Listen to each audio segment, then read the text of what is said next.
Bonjour à tous, dans cette vidéo, je vous montre comment transformer votre Google Sheet en chatbot opérationnel interactif à la base d'un agent IA. Donc on va utiliser N8N pour créer notre agent IA qui va pouvoir accéder à notre fichier. Et le fichier que j'ai choisi n'est pas anodin, c'est un fichier qui contient des données sur chaque LLM du marché. Et donc si vous êtes perdu dans les différents agents IA, ce fichier-là contient le benchmark, l'efficacité de tous ces modèles, le coût des modèles. Et donc transformer et utiliser ce fichier-là au travers d'un agent IA va nous permettre de pouvoir discuter avec ce fichier comme si c'était un expert. Pour cela, ce qu'on va faire, c'est qu'on va utiliser N8N et les agents IA. Et donc, je vous propose tout de suite de démarrer la démonstration avec moi.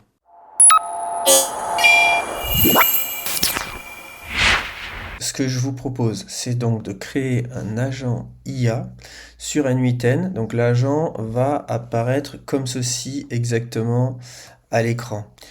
Nous allons pouvoir lui envoyer des messages. Cet agent IA va être powered by OpenAI avec un modèle LLM, on va dire, des plus économiques. C'est pas la peine d'aller investir beaucoup sur ce modèle-là, sachant que ce qui va nous intéresser réellement, c'est d'en faire un agent, c'est-à-dire d'utiliser des outils. Et l'outil clé qu'on va utiliser dans ce cas bien précis, c'est la lecture d'un fichier Google Sheet. Ce fichier Google Sheet, c'est un fichier que j'ai récupéré, qui est un fichier qui est proposé par Harlan Lewis. Et ce qui est là d'intéressant, ce fichier-là, c'est qu'il comporte vraiment les caractéristiques de l'ensemble des modèles LLM qui sont sur le marché jusqu'en fin 2025, avec à la fois les coûts qui sont associés quand on s'en sert, avec à la fois les benchmarks aux principales caractéristiques pour quasiment tous les benchmarks, savoir si l'open source ou non. C'est un fichier finalement très complet que j'ai trouvé. Et ce fichier-là, si vous voulez vraiment trouver l'IA qui correspond à vos besoins, vous allez devoir y passer des heures, malheureusement, parce qu'il a beaucoup de lignes, beaucoup de colonnes, et c'est pas facile d'aller comparer tout ça, en particulier par rapport à vos coûts. Donc moi, ce que je vous propose, c'est un agent IA. Cet agent IA, il va avoir l'intérêt de pouvoir être requêté, et donc je vais pouvoir lui poser des questions et lui demander quel est le meilleur modèle d'intelligence artificielle, etc. Et il va s'appuyer sur cet échantillon de données-là que vous pouvez trouver en ligne. Je vous mets le lien en description de la vidéo. Donc, l'idée, c'est de le faire ensemble. Donc, on va repartir d'un workflow N8N vide et on va construire ensemble notre agent IA. Donc, je vais créer un workflow, ok, un workflow vide. Ce que je veux, c'est rajouter les différentes fonctionnalités, et donc la première fonctionnalité dont je vais avoir besoin, c'est le chat, parce que en fait, mon modèle sera appelé, donc si vous voulez, l'intelligence, le LLM, qui sera mon agent, sera appelé sur la base d'une requête. Et cette requête, c'est vraiment le chat de départ. Donc moi, je vais poser ma question et l'agent va y répondre. Donc je vais intégrer un trigger, ok. À ce stade-là, vous voyez, il va identifier, donc il apparaît dans mon workflow, donc ça veut dire qu'à chaque fois que je vais envoyer un message, comme par exemple bonjour, il va exécuter le nœud en question. Donc là, vous avez exemple typique d'un nœud. Maintenant, je vais venir rajouter mon agent IA, et donc pour cela, je vais aller chercher agent IA, ok. Cet agent IA, là encore pour le moment, je ne vais pas aller dans les paramètres du nœud, simplement il est automatiquement relié à mon chat trigger, et comme vous le voyez, il a 3 caractéristiques. Donc on a le chat modèle, la mémoire et l'outil. C'est souvent ce qui fait la caractéristique et ce qui fait qu'on appelle ça finalement un agent IA. C'est le fait que le modèle n'est pas seul, mais va avoir à la fois accès à une mémoire, va pouvoir se souvenir des échanges et surtout à des outils. C'est là le point clé quand on parle d'agent IA, c'est le fait que ce n'est plus un modèle qui reste isolé, mais c'est un modèle qui commence à interagir avec des outils. Donc là, c'est vraiment la base, mais l'agent est très simple, mais c'est bien pour débuter. Donc, ce qu'on va faire, c'est qu'on va choisir un modèle. Et donc, choisir un modèle, moi, je vais utiliser le modèle d'OpenAI. Pour la simple raison, c'est que voilà, j'ai des tokens OpenAI, j'utilise OpenAI, j'utilise également Claude, donc d'autres options sont possibles. Ça nous amène donc à une fenêtre de paramétrage où vous allez devoir, si vous ne l'avez pas fait, configurer votre compte OpenAI dans n8n. Ça se fait assez facilement. Et ensuite, choisir le modèle que vous voulez utiliser. Alors, c'est un peu l'objet aussi de ce fichier-là, c'est de pouvoir comparer les modèles, etc. Là, vous avez beaucoup de choix possibles.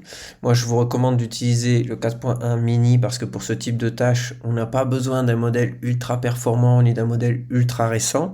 Mais comme vous le voyez, vous avez les différents modèles qui sont disponibles.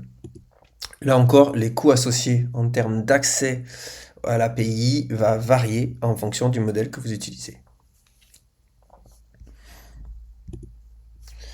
Donc, comme vous le voyez maintenant, j'ai donc mon chat, j'ai mon agent qui va être powered by OpenAI. À partir de là, déjà, je peux vous faire un test et je peux lui dire bonjour. Normalement, il va me répondre.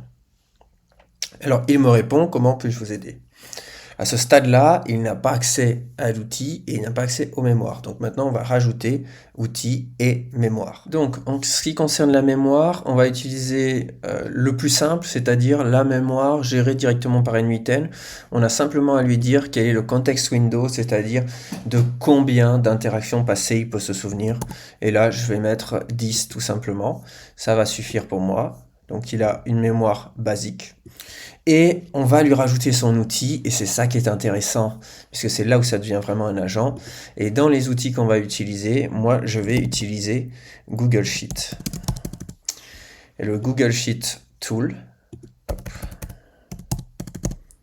donc le Google Sheet Tool, lui, là encore, on va préciser le compte que l'on veut utiliser. Si vous n'avez pas encore associé n8n avec votre compte Google, vous allez devoir aller dans la console de Google, donc la Google Console, et activer l'API avec les paramétrages pour le Google Sheet. Une fois que vous avez fait ça, vous voyez les différents fichiers. Alors je vais prendre le bon compte, et vous voyez les différents fichiers de votre compte.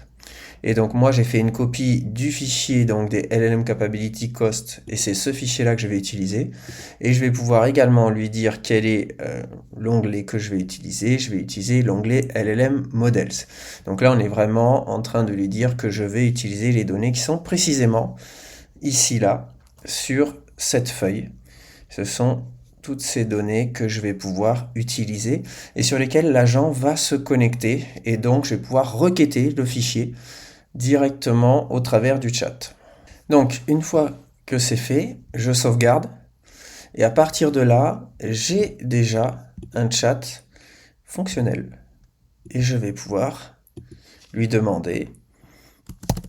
Alors, comme c'est un outil, il y a des setups, c'est-à-dire que vous pouvez lui dire dans quel contexte il doit appeler le Google Sheet et aller renseigner et aller chercher de l'information du côté du Google Sheet. Sinon, on peut lui dire directement dans le prompt. Donc c'est pour ça que je peux lui dire utilise mon Google Sheet pour me dire quel est le modèle le plus efficace et le moins cher.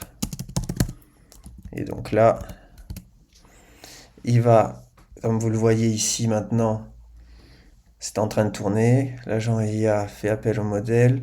Le modèle va aller chercher ces informations dans le workflow. Et donc là, il va me dire la chose suivante. Le modèle le plus efficace selon l'indice d'efficacité est le O4 Mini High avec un score de 90 suivi de près par Gemini Pro Preview.